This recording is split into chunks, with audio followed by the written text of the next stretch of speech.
아멘. 주님 우리와 같이 계십니다. 오늘은 누가복음 12장 35절부터 48절까지의 말씀 같이 보시겠습니다. 12장 35절부터 48절까지 다 같이 합독합니다. 시작. 허리에 띠를 띠고 등불을 켜고 서 있어라. 너희는 마치 그 주인이 혼인집에서 돌아와 문을 두드리면 곧 열어주려고 기다리는 사람과 같이 되라. 주인이 와서 깨어있는 것을 보면 그 종들은 복이 있으리로다. 내가 진실로 너희에게 이르노니 주인이 띠를 띠고 그 종들을 자리에 앉히고 나와 수종 들리라. 주인이 혹 2경이나 혹 3경에 이르러서도 종들이 그같이 하고 있는 것을 보면 그 종들은 복이 있으리로다. 너희도 아는 바니 집 주인이 만일 도둑이 어느 때에 이를 줄 알았더라면 그 집을 뚫지 못하게 하였으리라. 그러므로 너희도 준비하고 있으라. 생각하지 않은 때에 인자가 오리라 하시니라. 베드로가 여짜오되 주께서 이 비유를 우리에게 하심이니이까 모든 사람에게 하심이니이까. 주께서 이르시되 지혜 있고 진실한 청지기가 되어 주인에게 그 집 종들을 맡아 때를 따라 양식을 나누어 줄 자가 누구냐? 주인이 이럴 때에 그 종이 그렇게 하는 것을 보면 그 종은 복이 있으리로다. 내가 참으로 너희에게 이르노니 주인이 그 모든 소유를 그에게 맡기리라. 만일 그 종이 마음에 생각하기를 주인이 드디 오리라 하여 남녀 종들을 때리며 먹고 마시고 취하게 되면 생각하지 않은 날 알지 못하는 시각에 그 종의 주인이 이르러 엄히 때리고 신실하지 아니한 자의 받는 부활에 처하리니 주인의 뜻을 알고도 준비하지 아니하고 그 뜻대로 행하지 아니한 종은 많이 맞을 것이요 알지 못하고 맞을 일을 행한 종은 적게 맞으리라. 무릇 많이 받은 자에게는 많이 요구할 것이요 많이 맡은 자에게는 많이 달라 할 것이니라. 아멘. 오늘은 예수님의 재림에 대해서 성경이 우리에게 가르치고 있습니다. 깨어있으라는 제목으로 말씀이 오늘 이 아침에 나누겠습니다. 마태복음 25장에도 이와 같은 이야기가 나옵니다. 거기 열처녀의 비유가 나옵니다. 신랑이 돌아올 때 10처녀 중 5처녀는 기름을 준비를 했습니다. 그래서 등불을 밝혀가지고 신랑을 모시러 나갔는데 5처녀는 그러하지를 못했습니다. 이 고대 곤동지방에 혼인을 하면 신랑이 신부 집에 가서 신부를 데리고 옵니다. 신부를 데리고 오면 이제는 신랑 집에서 혼인잔치가 벌어집니다. 신부를 데리고 올 때 어느 때 올지 모릅니다. 지금은 핸드폰도 있고 전화도 있고 뭐 연락할 수단이 있지만 그 당시에는 그런 수단이 없었습니다. 그래서 언제 신부를 데리고 올지 모릅니다. 그래서 밤이 올지도 모르기 때문에 항상 그 신랑이 돌아올 것을 맞이할 준비를 하라고 말씀을 했습니다. 한마디로 깨어 있어라 이런 말씀입니다. 우리가 항상 깨어 있어서 주님이 오실 때 주님을 맞이하는 우리 모두가 되시기를 바랍니다. 한 절씩 보겠습니다. 35절에 허리에 띠를 띠고 등불을 켜고 서 있으라고 했습니다. 허리에 띠를 띠라고 했습니다. 여러분 쉴 때는 허리에 띠를 풉니다. 이제 내가 쉴 때가 되었기 때문에. 일을 할 때는 이 허리에 띠를 띠지 않으면 몸이 이게 옷이 거기는 전부 다 그냥 천입니다. 천. 이 천을 써가지고 이렇게 둘러가지고 매면 옷이 되고 또 잘 때는 그걸 덮으면 이불이 됩니다. 담요가 됩니다. 담요를 가지고 옷을 만들어 입습니다. 그렇기 때문에 허리띠가 없으면 일을 하지를 못합니다. 그래서 허리에 띠를 띠라는 말은 일할 준비를 항상 하고 있으라는 말입니다. 지금은 쉴 때가 아니라는 말입니다. 등불을 켜고 서 있으라 그 말씀을 했습니다. 등불을 켜놓기만 하고 앉아 있으라 쉬라고 하지 않았습니다. 서 있으라. 등불을 켜가지고 왜 등불을 켭니까? 밤입니다. 밤이기 때문에 등불을 켜놓으면 사람이 멀리서 오는 모습이 보입니다. 그림자가 보입니다. 그래서 등불을 켜놓으라고 했습니다. 등불만 켜놓으면 되겠습니까? 서가지고 있어서 주인이 오는 것을 기다리고 보라고 말씀을 했습니다. 비유적으로 얘기를 하면은 항상 우리가 일할 준비가 되어 있으라는 말입니다. 주님이 언제 올지 모르니까는 그냥 술 마시고 세상 사람들처럼 그렇게 세상적으로 살면 나중에 우리는 어려움을 만나게 됩니다. 언제 올지 모르기 때문에 항상 일할 준비를 하고 있으라고 말씀을 했습니다. 일을 한다는 말은 거룩한 삶을 말하는 것입니다.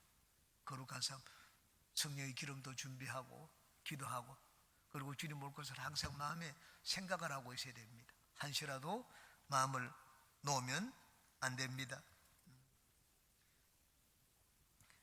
36절에 너희는 마치 그 주인이 호린집에서 돌아와 문을 두드리면 곧 열어주려고 기다리는 사람과 같이 되라. 이 신랑이 호린집에서 돌아오는 그 비유로 우리에게 말씀을 하셨습니다. 언제 돌아올지 모르기 때문에, 돌아오는데 늦으면 어떻게 됩니까? 늦으면 안 그래도 피곤해서 돌아오는데 실례가 됩니다. 기다리는 사람이 많지 않습니까? 신랑 집에도 잔치를 하기 위해서 기다리는 사람이 많습니다. 그래서 문을 두드리면은 빨리 가서 문을 열어줄 수 있도록 항상 준비를 하라고 말씀을 했습니다. 37절에 주인이 와서 깨어있는 것을 보면 그 종들은 복이 있으리로다. 내가 진실로 너희에게 이르노니 주인이 띠를 띠고 그 종들을 자리에 앉히고 나와 수종 들리라. 그 주인이 와서 깨어있는 것을 보면 종들이 복이 있다고 말씀을 했습니다. 깨어있다는 말은 여러분 도무지 잠을 자지 말라는 말이 아닙니다. 육체적으로 깨어있으라는 말이 아니고 영적으로 깨어있으라는 말입니다. 영적으로 잠이 든 것은 예수님의 재림을 생각하지 않는 것입니다. 예수님이 언제 찾아오실지 모르기 때문에 항상 예수님 맞을 준비를 하는 것, 기름 준비하는 것, 성령으로 충만하여 기름 준비하는 것, 이게 영적으로 깨어있는 것입니다. 이 등불은 등불을 들고 서 있으라고 했기 때문에 등불은 성령을 상징합니다.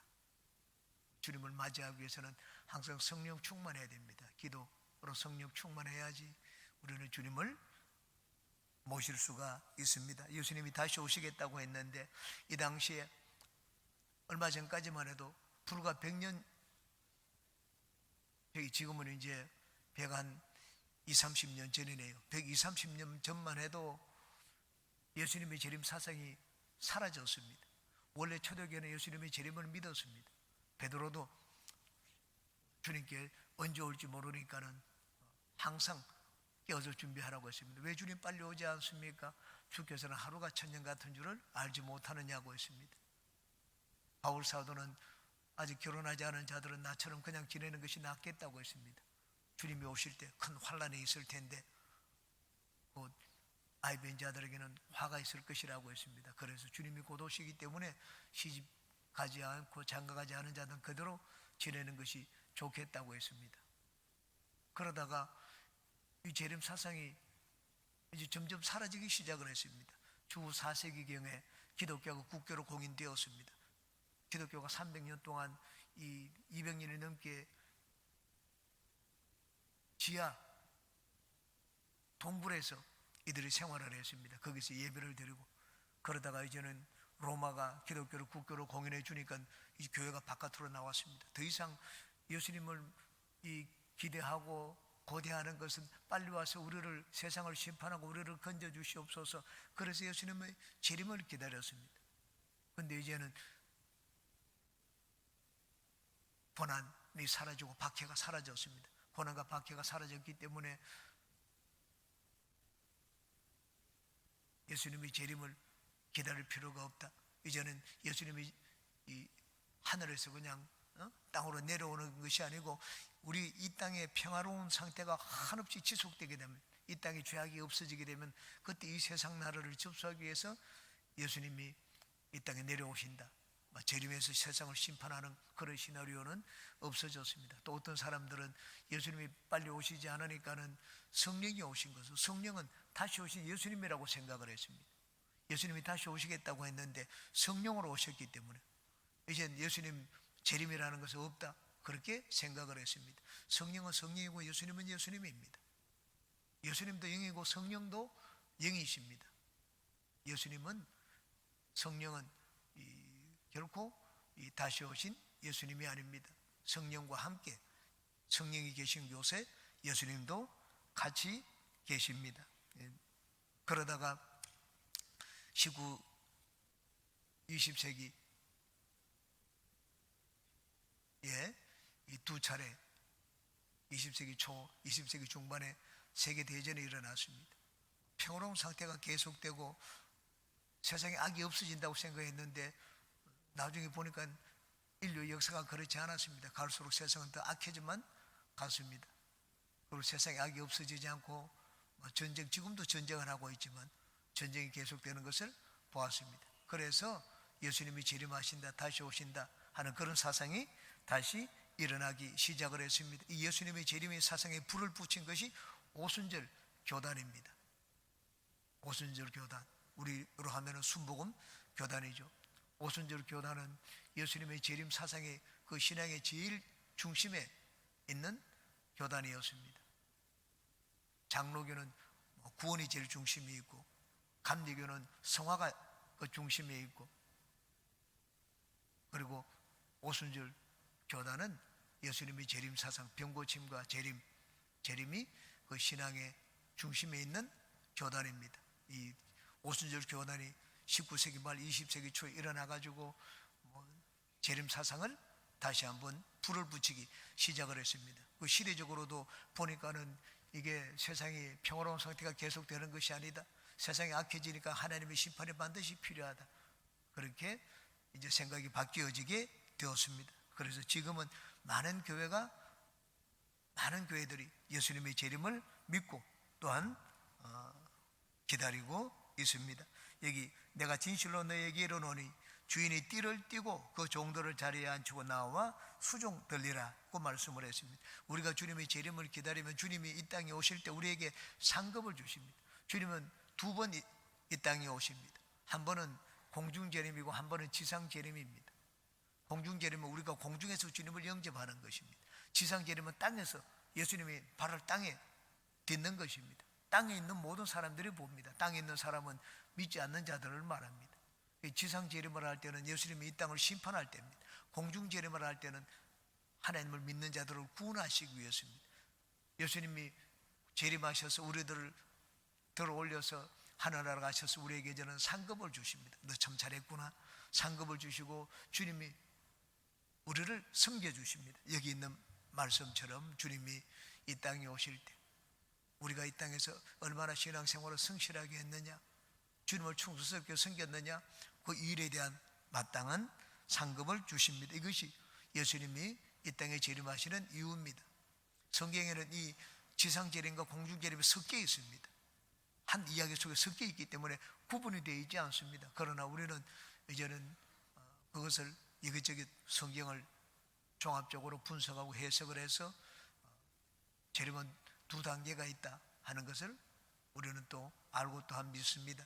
먼저는 공중 재림이고 두 번째는 지상 재림입니다. 38절에 주인이 혹 2경이나 혹 3경에 이르러서도 종들이 그같이 하고 있는 것을 보면 그 종들은 복이 있으리로다.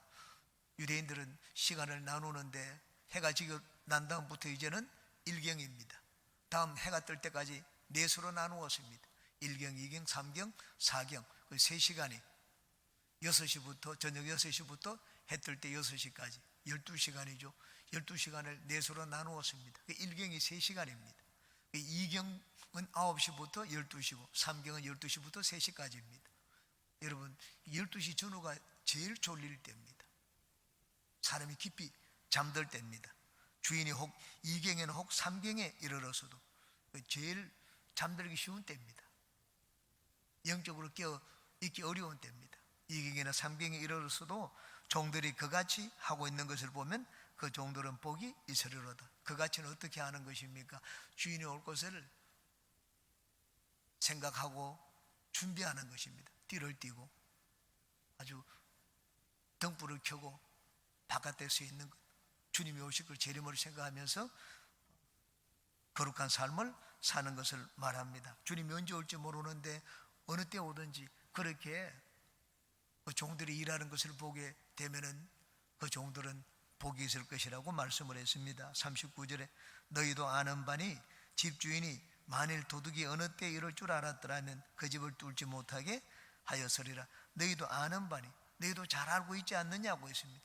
예수님은 제자들을 가르칠 때 권위로 가르치지 않았습니다. 나는 누군데 내 말에 무조건 따르고 복종해라. 예수님은 거의 그렇게 말씀하신 적이 없습니다. 예수님은 누가 들어도, 어린아이가 들어도 알 수 있는 그런 표현을 쓰셨습니다. 비유, 눈만 돌리면 세상에서 다 볼 수 있는 거, 농사 짓는 비유, 씨 뿌리는 비유, 자연의 비유, 누구든지 다 알 수 있는 비유를 가지고 예수님이 말씀을 하셨습니다. 너희도 알지 않느냐? 이거 예수님이 지금 하시는 말을 제자들이 그냥 연구해야지 알 수 있는 그런 말씀이 아니었습니다. 아, 그렇구나. 당연히 고개를 끄덕일 수 있는 그런 말씀이었습니다. 우리도 상대방을 설득시킬 때 권위로 막 상대방을 따르도록 강요해서는 안 됩니다.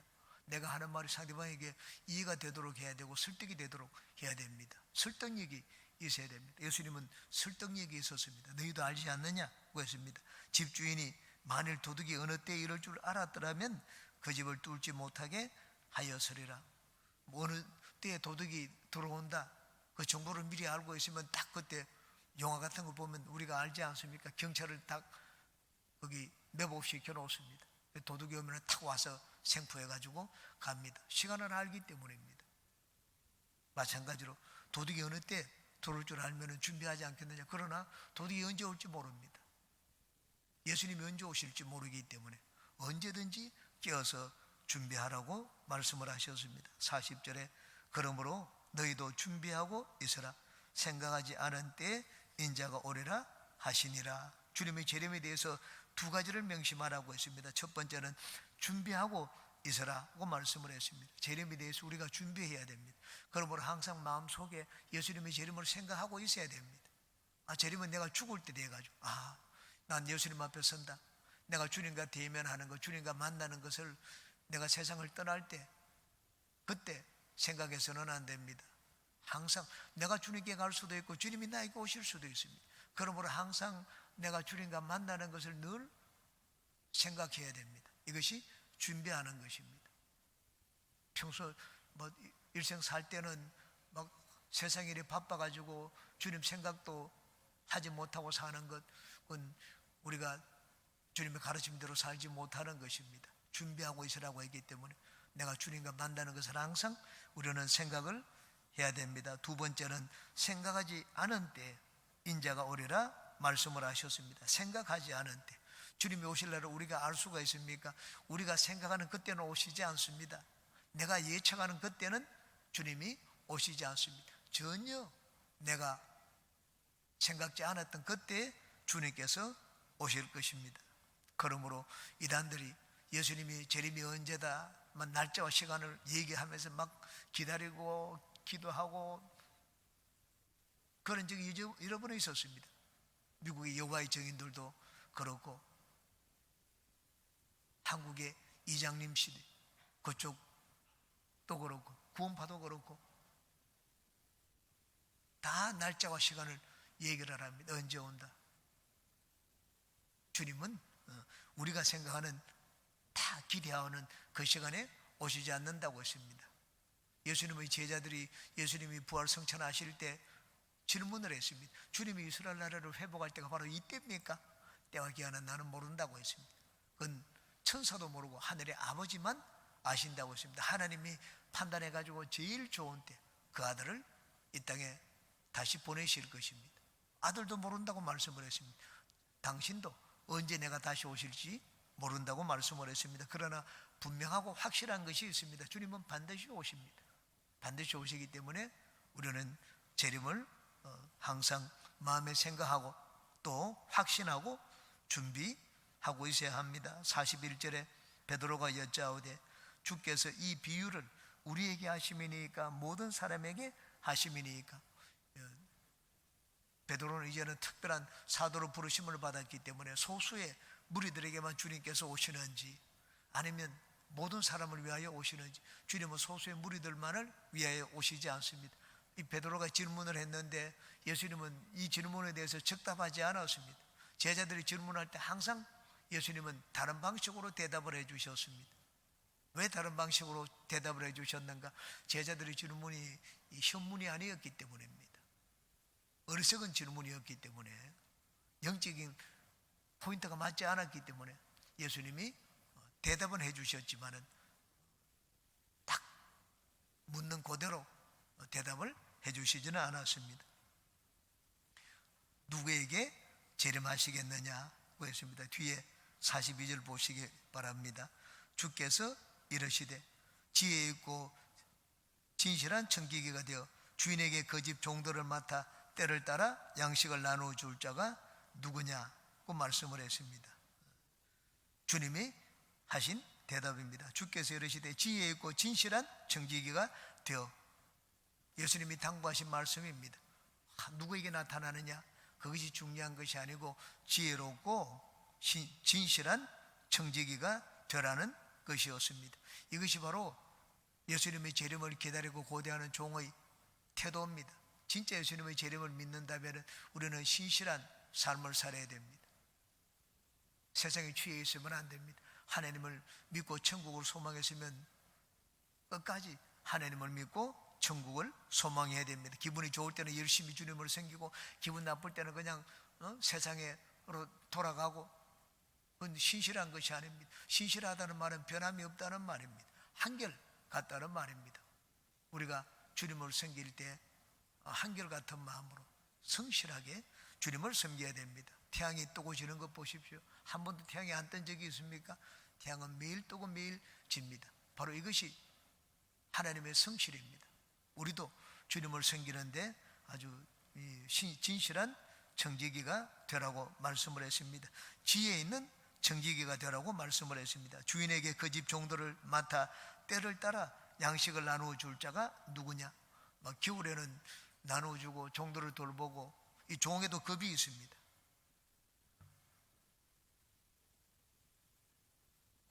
종에게 하나님이, 우리 모두가 다 주의 종들입니다. 종들인 가운데도 특별히 하나님의 일을 맡긴 종이 있습니다. 너는 내가 너한테 이걸 맡길 테니까는 이걸 맡아가지고 다른 내 양들을 먹이라, 치라, 또는 양들에게 나누어 주라. 어떤 사람에게는 재물을 맡깁니다. 너는 내가 너한테 재물을 맡길 테니까 너는 이 재물을 내 백성들을 위하여 사용하라. 하나님이 다른 많은 백성들입니다. 그들을 위하여 잘 사용하면 그건 성실한 청지기입니다. 신실한 종입니다. 주인에게 그 집 종들을 맡아 때를 따라 양식을 나누어 줄 자가 누구냐고 말씀을 했습니다. 구약의 요셉과 같은 자입니다. 요셉은 이 때를 따라는 말은 이 시간과 환경, 장소, 그런 것에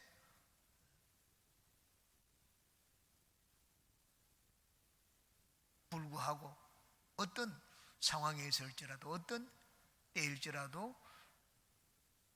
주인을 섬기는 마음이 변함이 없었습니다. 보디발 장군의 집에 있을 때도 요셉은 성실했습니다. 간수장에게 일을 맡았을 때도 성실했습니다. 바로의 집에서도 성실했습니다. 어떻게 이스라엘 백성들이 그 애굽에서 생활을 하면서 400년 동안 그렇게 번성할 수가 있었습니까? 나중에는 박해를 받게 되었지만 요셉이 있을 때는 이스라엘이 박해를 받지 않았습니다. 요셉이 80년 가까이 거기 있으면서 박해를 받지 않았습니다. 어떻게 박해를 받지 않았습니까? 요셉이 바로에게 성실하게 섬겼기 때문입니다. 충성스러웠습니다. 좋은 청지기였습니다. 주인에게 그 집 종들을 맡아 때를 따라 양식을 나누어 줄 자가 누구냐고 말씀을 했습니다. 그러므로 우리는 우리에게 일을 맡기신 주인에게, 주인의 마음을 섭섭하게 하면 안 됩니다. 주인의 마음을 아프게 하면 안 됩니다. 주인이 보고는 항상 주인이 나를 보면은 진짜 흐뭇한 그런 표정을 짓고 기뻐하는 웃음을 웃는 그런 종들이 되어야 됩니다. 우리가 다 그런 종들이 되기를 바랍니다. 43절에 주인이 이럴 때에 그 종이 그렇게 하는 것을 보면 그 종은 복이 있으리로다. 이 주인이 이럴 때에 때를 따라 언제 오실지 모르는데 한결같은 마음으로 그렇게 하는 것, 인내심이 없으면 안 됩니다. 여러분, 신앙은 인내를 배우는 것입니다. 모든 것에 성공하기 위해서는 인내할 줄 알아야 됩니다. 저는 늘 얘기합니다. 누가 공부를 잘하는가? 공부는 엉덩이가 무거운 사람이 잘합니다. 머리 좋은 사람이 잘하지 않습니다. 엉덩이가 무거워야지 책상에 오래 앉아 있습니다. 인내합니다. 지금 대법관이 된 조희대, 옆에 고등학교 2학년 때 제 옆짝꿍이었습니다. 저는 늘 막 이게 쉬는 시간 되면 다니고 자리에 안 붙어 있었습니다. 그런데 걔는 딱 화장실 가는 것 외에 학교 와가지고 집에 갈 때까지 자리 뜨는 걸 못 봤습니다. 인내하더라고요. 촌에서 왔습니다. 촌에서 왔는데도 아주 성실한 모습을 봤습니다. 믿음이란 어떤 것인가? 믿음이란 하나님을 믿되 아주 성실하게 인내함으로 하나님을 믿는 것이 믿음입니다. 주인이 와서 우리를 볼 때 참 성실한 그런 믿음을 가진 자, 인내하는 믿음으로 변함없는 믿음 가진 자를 보겠느냐, 그렇게 말씀을 했습니다. 그렇게 하는 것을 보면은 그 종은 복이 있을 것이라고 말씀을 했습니다. 주님이 나중에 우리에게 오실 때 상급을 주시기 위해서 오십니다. 그러므로 우리가 예수님을 믿었으니 다 상급을 받아야 되지 않겠습니까? 상급을 받기 위해서는 아주 성실한 종이 되어야 됩니다. 44절에 내가 참으로 너희에게 이르노니 주인이 그 모든 소유를 그에게 맡기리라. 마치 보디발 장군이 요셉을 봤습니다. 요셉이 하는 걸 보니까는 너무 성실했습니다. 지혜로웠습니다. 보디발 장군이 모든 것을 다 요셉에게 맡겼습니다. 하나님과 우리와의 관계도 마찬가지입니다. 여러분, 하나님은 세상에서도요, 막 탁 한눈에 보고 모든 걸 다 맡기지 않습니다. 이 회장이 자기 자식이라고 해서 모든 걸 맡깁니까? 드라마 같은 걸 보십시오. 자식이 전부 다 밑바닥에서부터 시작을 합니다. 밑바닥부터 시작해서 승진은 빨리빨리 하죠. 교장됐다가 과장됐다가 그 다음 1년에 한 번씩 이렇게 해서 위에 올라가죠. 다 맡기지 않습니다. 일을 배우도록 합니다. 위에서 뭘 맡기려고 할 때 진짜 일을 잘하는지 보고 그 다음 맡깁니다. 여기 그렇게 일하는 것을 보면은 진짜 성실한 종이 되어서 하나님의 양들을 잘 돌보는 것을 보면 내가 그에게 모든 소유를 맡기리라고 말씀을 했습니다. 한국에 진짜 성실한 청지기가 있습니다. 많은 분들이 있지만 저는 이랜드 박성수 회장님을 좋아합니다. 그분은 진짜 단돈 500만 원 가지고 이리 앞에 2평에서 10년 만에 10억의 매출을 올렸습니다. 그렇게 마음에 분명하게 가진 것이 있습니다. 나는 이 사업을 하나님을 위해서 드리겠습니다. 지금 이번에는 조사해 보지 않았습니다. 그런데 몇 년 전에 조사한 바에 의하면 몇천억을 사회에 기부를 했습니다. 하나님의 영광을 위하여 이 사업을 선교하는데 복음과 선교를 위하여 이 사업을 사용하겠다. 그렇게 해서 사업을 시작을 했습니다. 그런 마음으로 하는데 하나님은 복 주시지 않겠습니까? 거래하는데도 11조 드리지 않고 주일 성수하지 않는 업체와는 거래를 하지 않았습니다. 진짜 성실한 청지기입니다. 그에게 하나님은 그런 놀라운 복을 주시는 것을 봤습니다. 우리도 여러분 하나님이 우리에게 복을 주시기로 작정하면 우리가 복 받는 것은 순간입니다. 하나님이 복 주시기로 작정하면 복을 받는 것은 시간이 별로 중요하지 않습니다. 우리는 시간과 공간 속에서 삽니다. 우리에게 시간과 공간이 중요하지 하나님께는 시간과 공간이 중요하지 않습니다. 모세가 40년 동안 허송 세월을 보내었습니다. 하나님이 쓰시고자 하니까 순식간에 이스라엘의 위대한 지도자가 되었습니다. 요셉은 어떻습니까? 하나님이 쓰시고자 하니까는 순식간에 그 인생 운명이 달라졌습니다.